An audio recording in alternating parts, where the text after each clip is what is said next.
नमस्कार मेरे प्यारे स्टूडेंट। आज हम बात करेंगे इंग्लिश की, क्योंकि आप जानते हैं अब कुछ ही समय बचा है। तो हम अब डेली एक इंग्लिश का टेस्ट है वो किया करेंगे।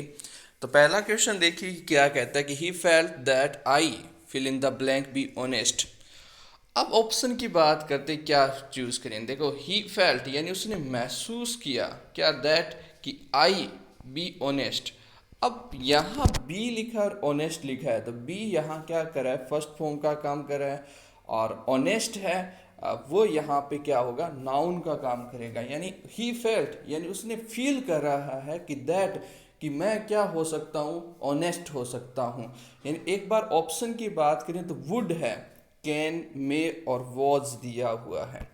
कई स्टूडेंट ने ये देखा कि फेल्ट दिया हुआ है, तो फेल्ट यहाँ फीलिंग की बात हो रही है, तो यहाँ वुड, कैन, मे या वोज।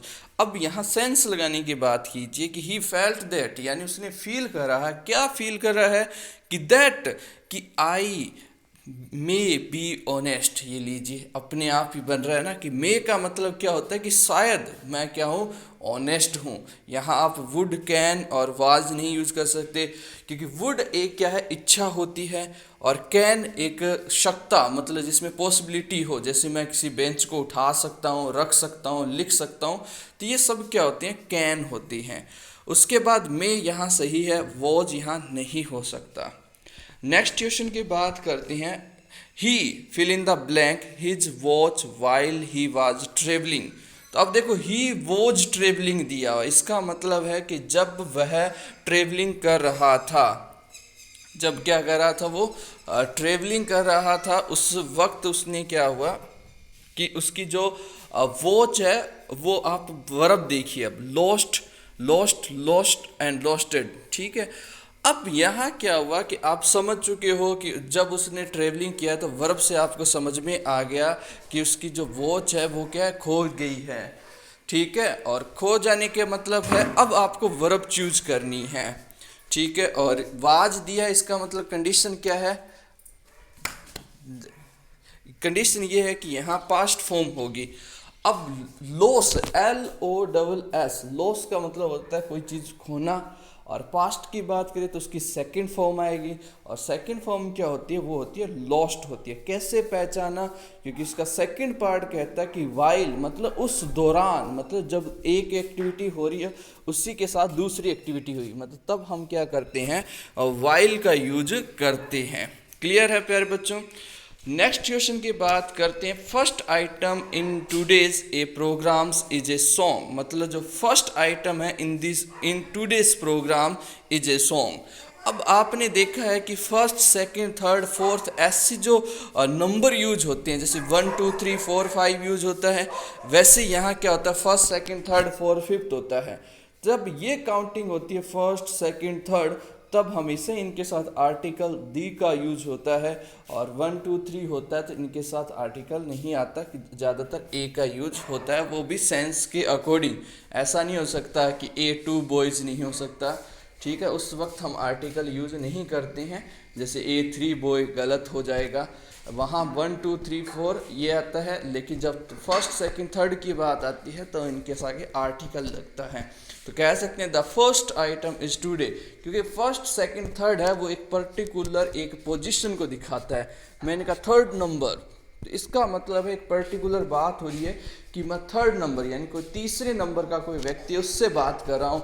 और फिफ्थ बोलता हूँ, इसका मतलब मैंने कहा क्लास में फिफ्थ रोल नंबर किसका है, कोई भी खड़ा हो जाएगा जिसका फिफ्थ रोल नंबर होगा, मतलब वो एक सफिशियंट है, मतलब फिक्स है कि यही वो बंदा है। मैंने ये थोड़ी कहूँगा 5, तो इसका मतलब 5 क्या है, एक कॉमन वर्ड है, यानी 5 स्टूडेंट। तो मतलब अगर फिफ्थ स्टूडेंट बोलता और एक 5 बोलूँ, 5 स्टूडेंट, इसका मतलब है कि 5 स्टूडेंट है। फिफ्थ स्टूडेंट का मतलब पांचवा स्टूडेंट है, इसलिए हम आर्टिकल द का यूज करते हैं। नेक्स्ट क्वेश्चन की बात करते हैं। He ship sunk in fill in the blank red sea. अब देखो आर्टिकल क्या है, एन, और एन का यूज तो वैसे ही नहीं हो सकता, क्योंकि एन का यूज होता है वो कब होता है, जब कोई भी शब्द है यानी वो वर्ड है वो ए, ई, आई, ओ, यू से स्टार्ट होते हैं, तब एन का यूज होता है। आर्टिकल द है, इसको छोड़ दो मैं बताऊंगा। ऑल रेड सी, अरे इतने कितने लाल सागर हैं, इसमें लाल सागर तो सिर्फ और सिर्फ कितना है, एक ही है। ए का यूज, इसका मतलब ए यूज करते हैं, इसका मतलब लाल सागर और भी है, लेकिन उनमें से एक लाल सागर है जिसमें ये संक मतलब डूब गई, तो मतलब ये तो गलत हो गया। आपको पता है कि जो लाल सागर है, रेड सागर, वो क्या है, पूरे वर्ल्ड में एकमात्र सागर है। और जब कोई चीज़ सफिशियस मतलब एक स्पेशल हो, मतलब यूनिक हो जिसको बोलते हैं, तब आर्टिकल क्या यूज होता है, द का यूज होता है। यानी the ship sunk in the red sea, यानी आर्टिकल यहाँ द का यूज होगा। यानी जितने भी यानी रिवर होते हैं, सी यानी सी जो समुंदर वगैरह होते हैं, रिवर की बात करें, और कुछ पहाड़ की बात करें, कुछ बुक्स हैं जो पवित्र, जिसको हॉली बुक्स बोलते हैं, और उनके लिए। और संक यानी एक चीज़ याद रखना, ये संक यानी इसकी फर्स्ट फॉर्म होती है सिंक, SINK, सिंक होता है। ये हमेशा ही क्या होती है, कोई निर्जीव चीज़ जब भी डूबती है उस वक्त हम सिंक यानी संक वर्ब का यूज करते हैं। जैसे मैंने कहा कोई तिनका है वो डूब गया तो सिंक बोलेंगे, और लेकिन जब आदमी डूबता है उसके वक्त हम रंग का यूज करते हैं। नेक्स्ट क्वेश्चन की बात करते हैं, change the voice of the flowing sentence, यानी वॉइस देखना है, क्या करना है, the principal read the report. यानी पैसिव वॉइस का मतलब ये होता है कि जो उसका सब्जेक्ट है वो ऑब्जेक्ट बन जाना चाहिए, और ऑब्जेक्ट है वो क्या हो जाना चाहिए, सब्जेक्ट हो जाना चाहिए। और वर्ब है वो हमेशा ही क्या होती है, एक सफिशिएंट मतलब एक फिक्स फॉर्म में आ जाती है। फिक्स फॉर्म का मतलब होता है वर्ब की थर्ड फॉर्म, यानी डूइंग मतलब डन जिसको बोलते हैं कि वो चीज़ डन है, इसलिए वो वर्ब किस में कन्वर्ट कर देते हैं, थर्ड फॉर्म में। यानी पैसिव वॉइस की एक ही पहचान है कि वर्ब है वो हमेशा थर्ड फॉर्म में होती है, जो सब्जेक्ट दिया है वो ऑब्जेक्ट है, और ऑब्जेक्ट है वो क्या होगा, सब्जेक्ट होगा। तो यानी द प्रिंसिपल, अब ये ऑब्जेक्ट होना चाहिए, और द रिपोर्ट है वो हमारा सब्जेक्ट, यानी द रिपोर्ट स्टार्टिंग में आएगा और द प्रिंसिपल है वो लास्ट में आएगा। अब रीड की बात करें तो रीड क्या है, फर्स्ट फॉर्म है, सेकंड फॉर्म है या थर्ड फॉर्म है, इसका कहना कोई मतलब नहीं है, क्योंकि रीड की तीनों फॉर्म ही क्या होती है, रीड होती है। लेकिन बोलते वक्त हम इसको रीड, रेड, रेड ऐसे बोल देते हैं। लेकिन आप इस चीज़ में कंफ्यूज मत हो, आप सिर्फ और सिर्फ ये रूल अपनाएं कि subject object, object subject. Option की तरफ गए तो देख सकते प्रिंसिपल स्टार्टिंग में ही आ गया, जबकि प्रिंसिपल तो कहाँ जाना चाहिए था, लास्ट में जाना था। ऑप्शन गलत। द रिपोर्ट यानी बी और सी में बढ़िया है, डी के अंदर फिर द प्रिंसिपल आ गया, इसका मतलब फिर गलत हो गया। अब बात करते हैं बी और सी में, तो वाज हैड बीन रीड, ये कौन सी फॉर्म आ गई, ये तो गलत हो गया, क्योंकि यहाँ तो गलत, ऐसी कोई फॉर्म ही नहीं होती कि वाज के बाद या तो क्या होता, वर्ब की थर्ड फॉर्म होती डायरेक्ट, लेकिन ये बीन रीड ये क्या है, गलत हो गया। अब सी ऑप्शन पे देखते हैं, the report was read by the principal, मतलब जो रिपोर्ट थी वो पढ़ी गई थी किसके द्वारा, प्रिंसिपल के द्वारा। अब रीड के आगे वॉज लगा है, इसका मतलब है कि ये पास्ट में था, यानी जब सेकंड फॉर्म होती है तो वाज वर्ब थर्ड फॉर्म, अगर फर्स्ट फॉर्म होती तो इज एम आर के साथ वर्ब की थर्ड फॉर्म आती, और व्याख्या आपने नीचे देख सकते हैं। फिर बात करते हैं कि students are doing a lot of work, again passive structure आ चुकी है। अगेन प्यारे बच्चों क्या आगे, पैसिव स्ट्रक्चर, स्टूडेंट है वो लास्ट में जाना चाहिए। Are doing a lot of work, मतलब उन्हें ए डूइंग मतलब क्या कर रहे हैं, कहा कि ए लॉट ऑफ वर्क कर रहे हैं, इसका मतलब है कि ए लॉट ऑफ वर्क है उसको हमें स्टार्टिंग में लेके आना पड़ेगा। और ए लॉट ऑफ देखो कहाँ है, तो देखो पहले ऑप्शन में है, दूसरे में नहीं है, तीसरे में है, चौथे में है, चलो यहाँ तक ठीक है। अब यहाँ स्टूडेंट तो सब में लास्ट में जा रहा है, चलो बढ़िया बात है। अब आर डूइंग दिया हुआ है, क्या दिया हुआ है, आर डूइंग दिया हुआ है, लेकिन पैसिव की तो पहचान है कि हमें तो वर्ब की थर्ड फॉर्म चाहिए। तो आर क्या कहता है, आर कहता है कि मुझे आईएनजी दो, आर ने क्या कहा, आईएनजी दो, और पैसिव ने कहा कि मुझे वर्ब की थर्ड फॉर्म दो। तो हमने जो वर्ब है डूइंग, तो डूइंग में से डू वर्ब है उसको बदला थर्ड फॉर्म में, यानी डन हो गया। और आईएनजी फॉर्म के लिए क्या करेंगे, तो देखो एक क्या करते हैं, एक इमेजिनरी वर्ब उठाते हैं बी, यानी बी ई वाली बी जब उठाते हैं वो इमेजिनरी वर्ब है, और उसको हम क्या लगा देते हैं, आईएनजी लगा देते हैं, ताकि आर के लिए आईएनजी मिल जाए और पैसिव के लिए क्या मिल जाए, वर्ब की थर्ड फॉर्म। तो अब देखो ऐसा ऑप्शन देखो कौन सा, ए लॉट ऑफ इज डन, तो आप कहोगे आईएनजी कहाँ गया, ऑप्शन गलत, दूसरे में दिस लगा वैसे गलत, तीसरे में सी देखो a lot of work is आ गया और बीइंग भी आ गया, डन भी आ गया। अब कहोगे इज क्यों आया, क्योंकि सब्जेक्ट है वो क्या ए से स्टार्ट हो रहा है, मतलब ए लॉट ऑफ वर्क। क्लियर है प्यारे स्टूडेंट? ओके, अब नरेशन की बात करते हैं। नरेशन का जो सारा खेल है वो क्या है, तो प्यारे बच्चों नरेशन का जितना भी खेल होता है वो सारा का सारा किस पे डिपेंड करता है, वर्ब पे डिपेंड करता है। तो देखो वर्ब की बात करते हैं, देखो I do not know where to go, soldier ने ये बात कही कि please guide me, said the old man. तो सैड वर्ड यहाँ लिखा हुआ है, मतलब ये होता है रिपोर्टिंग पार्ट। तो अब यहाँ रिपोर्टिंग पार्ट में आ गया सैड। तो सैड का मतलब है कि सारा सेंटेंस है वो हम चेंज कर सकते हैं किस फॉर्म में, हम पैसिव फॉर्म वर्ब की यानी पास्ट फॉर्म में।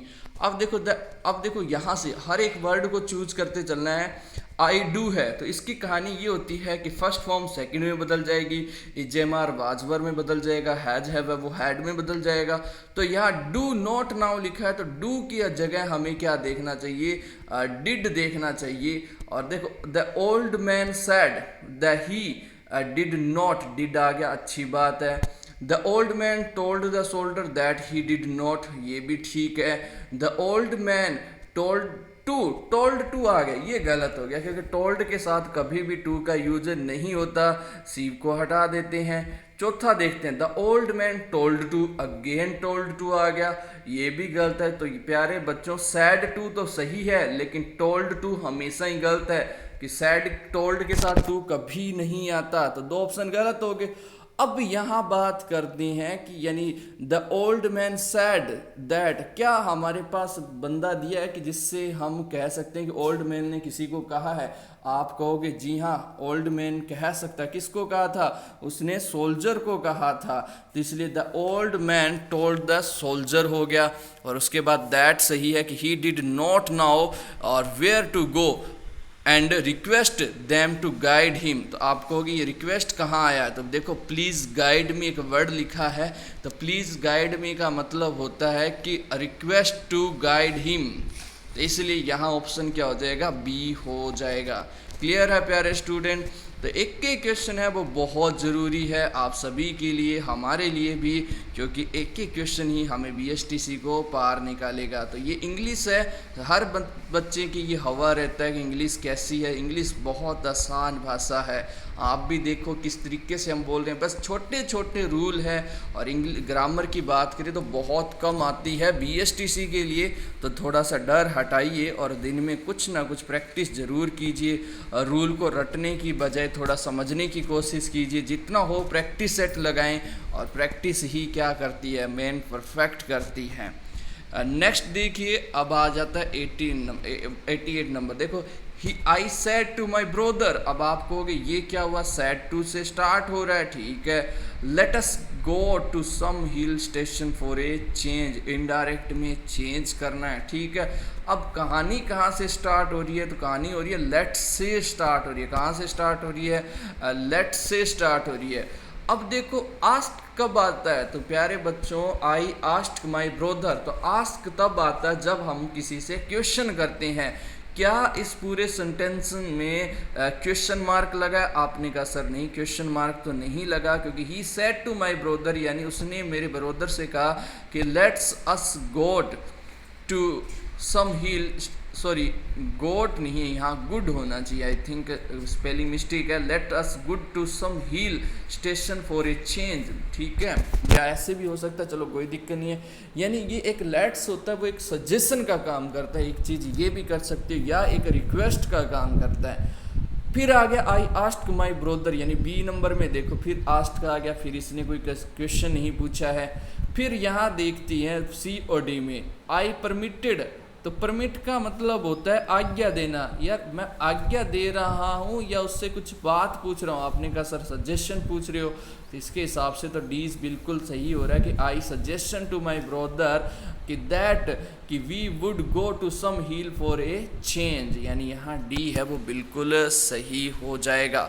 अब बाकी में क्या है, तो ए क्या आस्क छोड़ो, उसके बाद देखो go to hill station for a change, तो अस वर्ड है, देखो यू एस अस बोलते हैं, और वो कहाँ गया, अस का यूज ही नहीं हुआ, तो इसका मतलब हमारे पास मिसिंग था, फिर भी डिलीट कर लेते हैं, क्योंकि आपको अगर रूल नहीं याद है तो आप छोटी छोटी चीज़ को ध्यान दीजिए। आई आस्क्ड माई ब्रदर कि इफ़ ही, अब ही क्यों आया, अस तो मतलब होता है एक से ज़्यादा, उसके अंदर मैं भी हूँ और तुम भी शामिल हो, इसका मतलब ही कब आता, जब अकेला बंदा होता, थर्ड पर्सन की बात होती, और यहाँ अस है वो गलत हो गया ही के अकॉर्डिंग, तो इसका तो बी भी गलत। अब देखो आप छोटी छोटी चीज़ है, आपको ये कहा कि सर सजेशन तो हमें याद ही नहीं होता, कैसे गए, अब सी ऑप्शन में देखो, I permit my brother to go to some hill station for a change, अरे यार माई ब्रदर टू गो, और फिर अगेन देखो लेट्स के बाद अस गोड था, वो अस कहाँ गया, फिर गलत हो गया।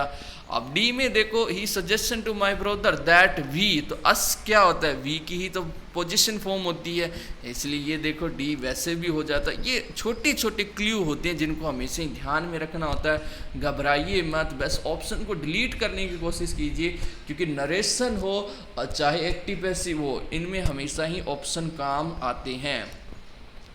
नेक्स्ट क्वेश्चन की बात करें कि C is a better of the two sister, तो प्यारे बच्चों सी इज क्या है, बेटर है ऑफ द टू सिस्टर। अब देखो यहाँ बेटर की बात हुई है, और जब दो की ही देखो बेटर यानी ये क्या होती है, कॉम्परेटिव डिग्री होती है, क्या होती है, कॉम्परेटिव डिग्री होती है, जब हम किसी से कंपेयर करते हैं यानी तुलना करते हैं, तो सी इज क्या है, बेटर है ऑफ द टू सिस्टर, मतलब दो सिस्टर में से वो एक क्या है, बेटर है, तो मतलब आपके पास क्या होगा, पूरा क्लियर है कि कौन बेटर है। तो यानी जब ऐसा सेंटेंस आता है, देखो अगर यहाँ बेटर दिया कंपैरेटिव डिग्री के बाद एक बार क्या आता है, देन भी आता है, आपको याद हो आपने कंपैरेटिव डिग्री पढ़ा है, उसमें क्या होता है, जैसे यहाँ लिखा देखो व्याख्या में लिखा, देखो कंपैरेटिव डिग्री होती है, उसके बाद देन यूज होता है, अगर देन यूज होता तो इधर आर्टिकल है वो देन नहीं आता, लेकिन अगर इधर कंपैरेटिव डिग्री दे रखी है बेटर और इधर देन नहीं दिया है तो इधर आर्टिकल क्या लगेगा, दे लगेगा। तो ये छोटा सा रूल है, उसको लिख लेना कि नो आर्टिकल, कब आर्टिकल नहीं आएगा, जब बेटर के आगे क्या लिखा होगा, देन। बेटर का मतलब है जब हम किसी से कंपेयर करें और उसके आगे देन लगा है तो आर्टिकल नहीं है, अगर देन नहीं है तो उसकी जगह कुछ ना कुछ तो लगाना पड़ेगा, क्योंकि हमने एक ही चीज़ पढ़ी है, कंपैरेटिव डिग्री के लिए क्या यूज होता है, देन का यूज होता है, और जब इधर देन नहीं है तो दे लगा दो, देन दिया है तो कुछ मत लगाओ। क्लियर है। अब देखो English speak, fill in the blank English, अब आर्टिकल क्या यूज होगा, तो देखो अब यहाँ कह रहे हैं कि इंग्लिश है वो स्पीक करते हैं इंग्लिश, इसका मतलब क्या है कि अंग्रेजी है वो अंग्रेजी बोलती है, ऐसा नहीं है।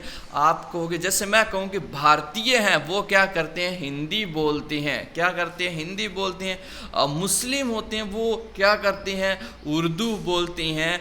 तो अंग्रेज़ लोग हैं वो क्या बोलेंगे, आप कहोगे सर वो अंग्रेजी बोलते हैं, तो कहानी समझ में आ गई होगी कि ये इंग्लिश स्पीक है, इसका मतलब है कि अंग्रेज़ लोग हैं, मतलब जो इंग्लिश वाले लोग हैं यानी जो अंग्रेज़ लोग हैं वो स्पीक करते हैं, क्या करते हैं, इंग्लिश बोलते हैं। तो यानी जो पहला इंग्लिश है वो एक क्या है, एक कैटेगरी है। कौन सी कैटेगरी है, पूरी यूनिट, मतलब जो जितने भी इंग्लिश लोग हैं। तो जैसे मैं कहूँ कि पुअर, PORR पुअर क्या होता है, आप कहोगे सर पुअर का मतलब तो गरीब होता है, लेकिन मैंने कहा द पुअर, इसका मतलब है कि जितने भी गरीब लोग हैं वो सारे क्या बन गए, एक यूनिट बन गई, द पुअर लगाती।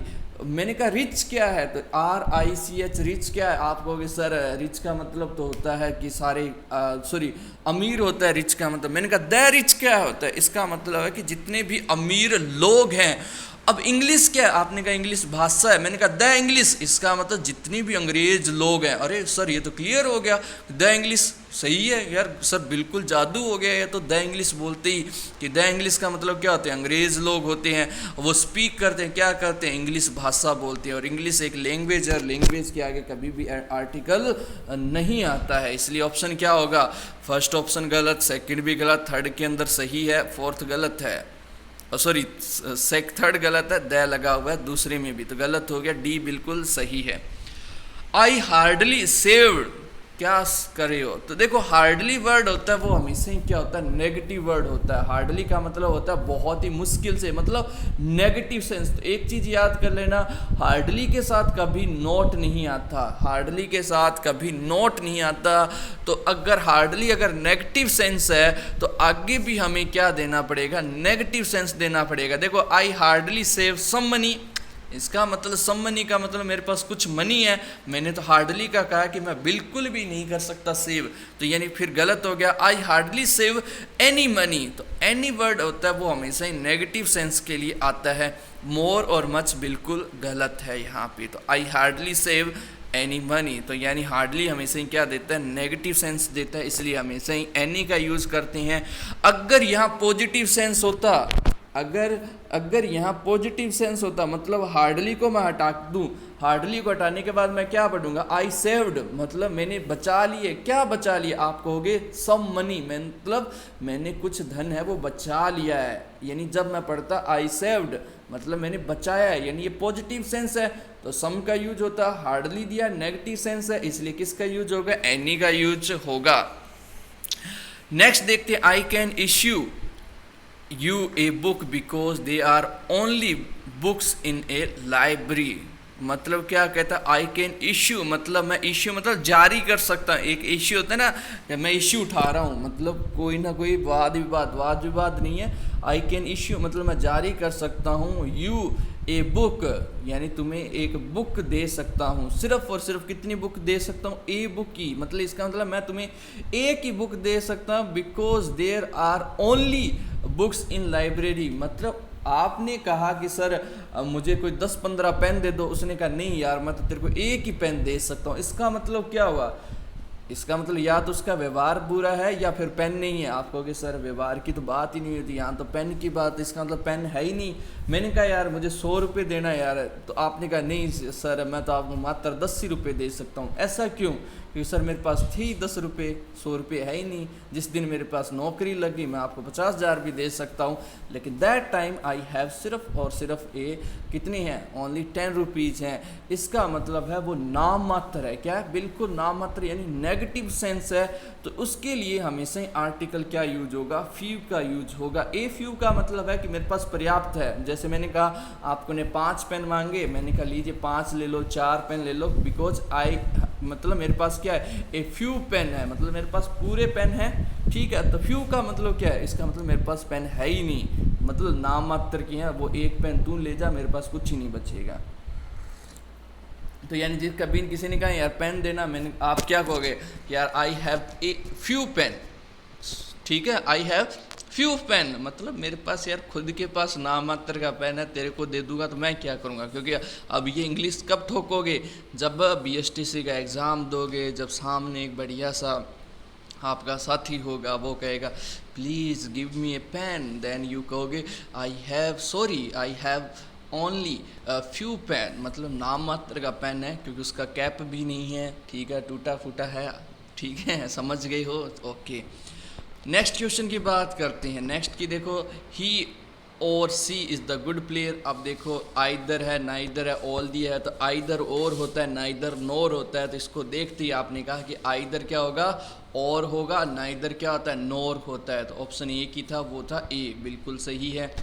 Sachin is popular cricketer in the India, मतलब क्या हो गया, सचिन है वो सबसे क्या है, पॉपुलर है। ऐसे थोड़ी हो रहा है कि सचिन का कंपैरिजन किया जा रहा है, नहीं, सचिन है वो क्या है, पॉपुलर है क्रिकेटर इन इंडिया, मतलब हम सचिन की ही खासियत बता रहे हैं, हम किसी और की नहीं बता रहे हैं। इसका मतलब ये कंपेयर नहीं करें, हमने इसको सुपरलेटिव यानी सचिन तेंदुलकर को गॉड बना दिया है, यानी सुपरमैन बना दिया सचिन तेंदुलकर। सुपरमैन से याद आएगा सुपरलेटिव डिग्री, यानी Sachin is the most popular होगा।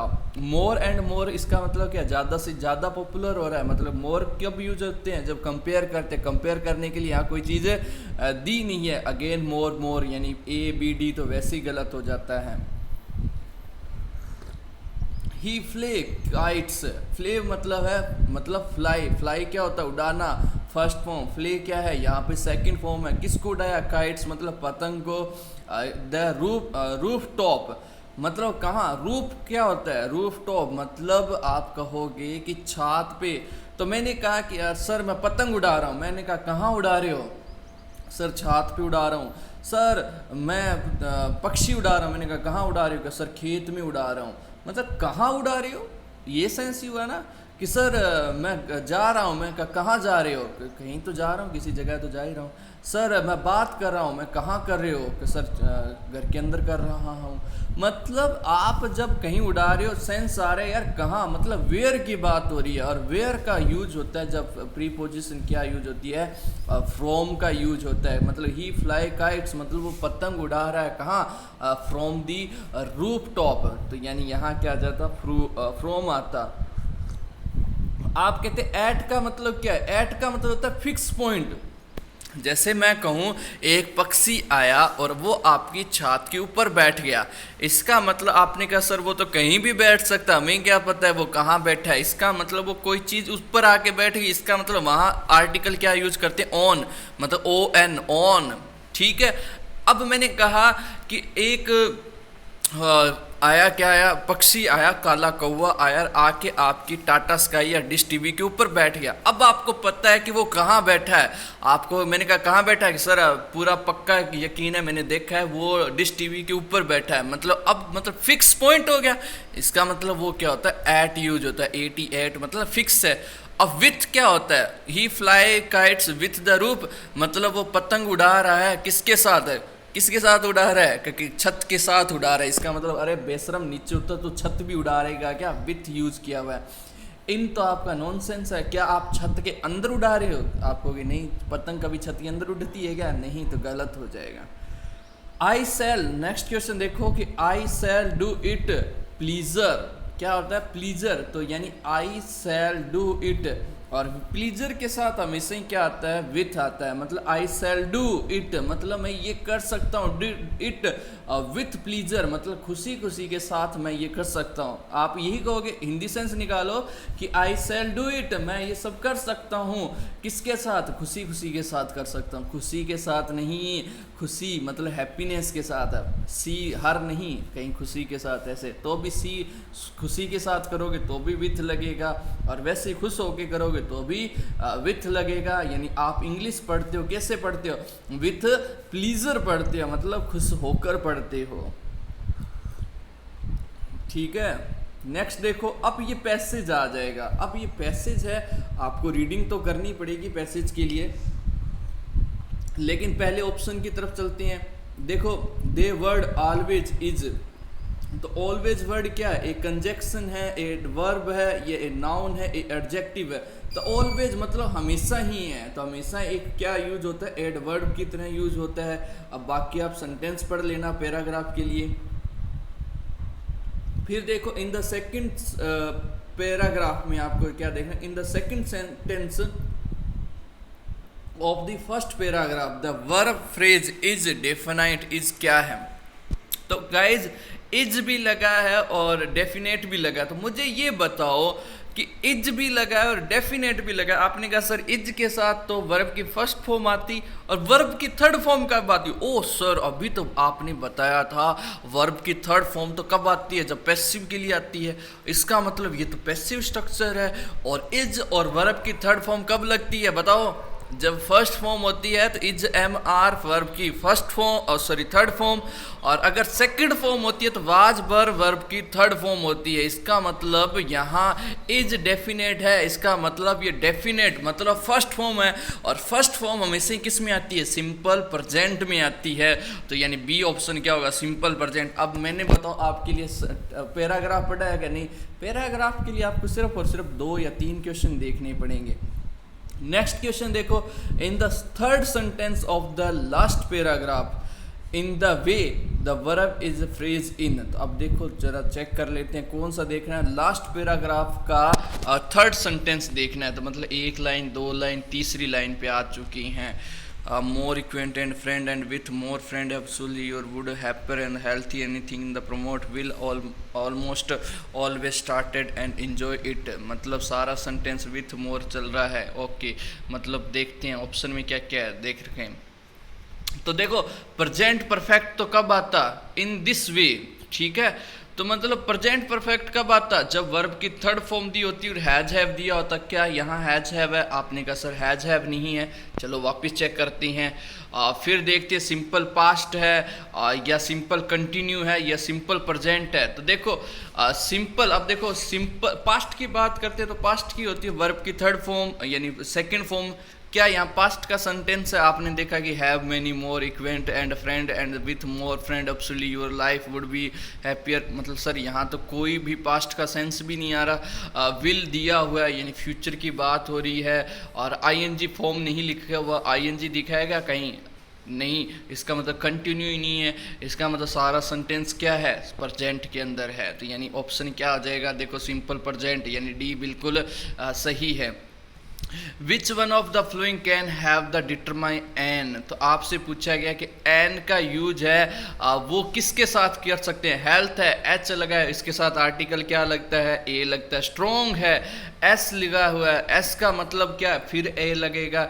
एक्टिविटी मतलब कोई कार्य करना। इंजरीज मतलब क्या होता है, चोट लगना। अब कहोगे ए और आई दोनों लगा, इनके साथ एन लगेगा, लेकिन इंजरीज का मतलब होता है चोट लगना। इसका मतलब ये क्या है, एक वर्ब है और वर्ब के साथ कभी भी डिटरमाइन नहीं लगता है। एक्टिविटी है, इसका मतलब what are you doing, sir I am doing activity, मतलब मैं कुछ कार्य कर रहा हूँ। एक्टिविटी यहाँ नाउन का काम करेगा, इसलिए यहाँ क्या लग जाएगा, सी लगा। तो प्यारे बच्चों इस तरीके से आपको इंग्लिश को बड़े आराम से पढ़ना है, ज़्यादा रूल में नहीं कंफ्यूज होना है, क्योंकि मैं आपको ज़्यादातर कभी रूल नहीं बताता, ना ही आपको हिंदी रटाता हूँ। बस और सिर्फ सेंस यूज कीजिए और आपके लिए सारा पैराग्राफ इजी है। तो आप देख सकते हैं कितनी आसानी के साथ हमने सभी क्वेश्चन कर लिए। अब देखो पैसेज की बात की थी, ऑलवेज है, जानते एडवर्ब है, कंजक्शन नहीं है, नाउन नहीं है, एडजेक्टिव नहीं है, इज डेफिनेट ये पैसिव है, पैसिव से हमें पता चल गया कि ये प्रेजेंट में है। अब वर्ब की बात करते हैं तो यहाँ हमें कोई पास्ट नहीं दिखा, आईएनजी नहीं दिखा, इसलिए सिंपल बन गया। और ऑप्शन की बात करते तो एक बार दोबारा फटाफट रिवाइज कर लेते हैं। देखो ही फेल्ट दैट यानी उसने फील किया, क्या किया कि मैं शायद ऑनेस्ट हो सकता हूँ, तो मैं आ गया। He lost watch while he was travelling, मतलब जब वो ट्रेवलिंग कर रहा था, कैसे पता चला पास्ट में, तो वाज लगा है, पास्ट में था, तो पास्ट का मतलब है कि LOST लॉस्ट होती है, वो सेकंड फॉर्म होती है। तो ध्यान रखना वर्ब का फर्स्ट लिखा है, द फर्स्ट होता है, the first, the second, the third होता है। स्पीक, देखो the his ship sank in the red sea, क्योंकि एक ही रेड सी होता है, लाल सागर। पैसिव की बात करते हैं, सब्जेक्ट ऑब्जेक्ट, ऑब्जेक्ट सब्जेक्ट होता है। वर्ब है वो थर्ड फॉर्म आती है, सिर्फ और सिर्फ सी ऑप्शन में दिखती है। स्टूडेंट आर डूइंग है, तो डूइंग का मतलब ING फॉर्म होनी चाहिए, वर्ब की थर्ड फॉर्म भी होनी चाहिए। और एल लॉट ऑफ आगे आ जाएगा, स्टूडेंट पीछे चला जाएगा। ऐसी कहानी सिर्फ और सिर्फ हमें सी ऑप्शन में दिख रही है। A lot of work is being done by the student. I don't know where in going. ये मैंने आपको बड़े अच्छे तरीके से समझाया था, ठीक है। और देख सकते हो आप वापस ट्राई करके देखना, क्योंकि सब में टोल्ड टू लिखा है, टोल्ड टू कभी नहीं होता, सिर्फ और सिर्फ टोल्ड होता है। तो सी और डी ऑप्शन गलत हो जाती है। ए और बी की बात करते हैं, ए में इन्फॉर्मेशन ही अधूरी है, क्योंकि प्लीज़ गाइड कहाँ गया, इन्फॉर्मेशन अधूरी, ऑप्शन ए डिलीट बचा, क्या सिर्फ और सिर्फ बी बचा। और उसके बाद देखो यहाँ लेट अस दिखा है, अस देखो अस के लिए क्या यूज होगा, अस के लिए अस यूज होना चाहिए। ए के अंदर 80 खा गया, भूख ज़्यादा लगी थी। बी के अंदर ही कैसे हो गया, अस का मतलब हम सब होते हैं, ही का मतलब अकेले कैसे हो गया, गलत हो गया। सी की बात करें, अगेन अस गायब। डी के अंदर अस का जगह वी लिखा है, बिल्कुल सही है। सी इज़ क्या है, better of the two sister, comparison degree है, ठीक है। बेटर बताना है, बेटर के अगर इधर दैन दिया होता तो इधर आर्टिकल नहीं है, इधर दैन नहीं है तो आर्टिकल द होगा। वैसे इतनी छोटी सी बात है। इंग्लिश स्पीक है, इंग्लिश कभी बोल नहीं सकती, अंग्रेज लोग बोल सकते हैं, इसलिए द इंग्लिश हो जाएगा। और speak what, English language without any article. Hardly का मतलब नेगेटिव सेंस होता है, इसलिए एनी का यूज होगा। अगर हार्डली नहीं दे के आई सेव्ड लिखा होता तो यानी पॉजिटिव सेंस है, तो तब हम सम का यूज करते, सम मनी, ठीक है। लेकिन यहाँ एनी यूज होगा।